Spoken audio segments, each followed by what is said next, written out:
Hello and welcome to Capitol Review. I'm Mark Hall. The fight to bring back a Maryland man wrongfully deported to an El Salvadorian prison continues. Maryland Senator Chris Van Hollen met with Kilmar Abrego Garcia. Here's a photo of them sitting at a table Thursday posted on X. It comes after Van Hollen traveled to the country this week to help bring Abrego Garcia home.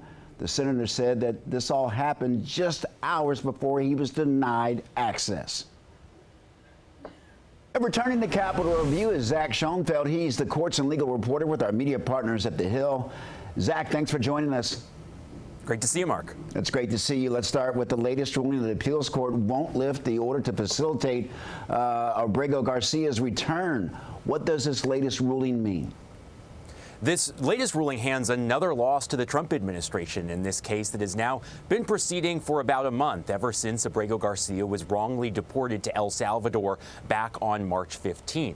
This appeal came after the Supreme Court ruled about a week ago. Then the case went back down to the district court. The district court was moving forward, saying that the Trump administration still needed to facilitate the release of Abrego Garcia. So the Trump administration immediately started going back up the ladder, back up to the appeals court, and then we got this pretty blistering ruling on Thursday from the Fourth Circuit saying that they're upholding this ruling, but it also really tore into the Trump administration for their handling of this case. And I think this opinion was particularly notable because the author of it was Judge Wilkinson, who's a Reagan appointee, someone who's seen as a pretty conservative jurist, but as quite as you read through this opinion, the language in here is quite pointed. Well, Zach, President Trump spoke on this case in the Oval Office this week. Let's take a listen.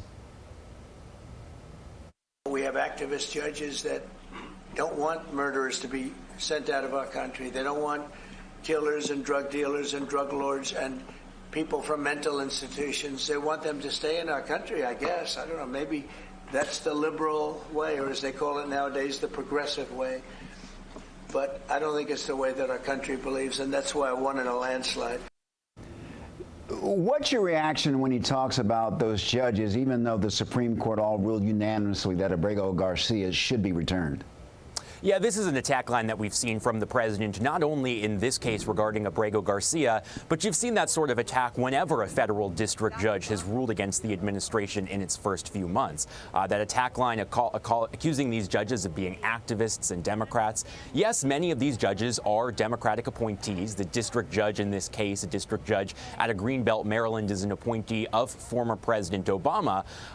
But, you know, the Trump administration has been arguing in this case that they don't believe the courts really have jurisdiction here. They say that now that Abrego Garcia is no longer in the hands of U.S. authorities and is in this El Salvador mega prison, they say that the courts are effectively powerless to bring them back. So the Trump administration has really been trying to portray these judges, when they rule against the administration, as encroaching on the executive branch's authority.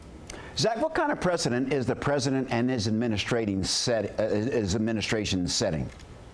Yeah, you know, this case is really teetering us closer to what seems to be an increasing battle between the judiciary here and the executive branch. You know, we've been asking these questions throughout the duration of this case of whether the Trump administration is going to comply with this order that they must facilitate the release of Abrego Garcia.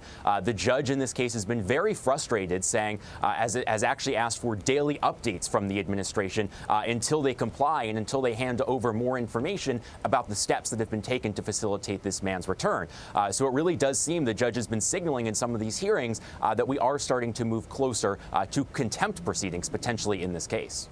Zach Schonfeld, thank you so very much for joining us. Thanks for having me.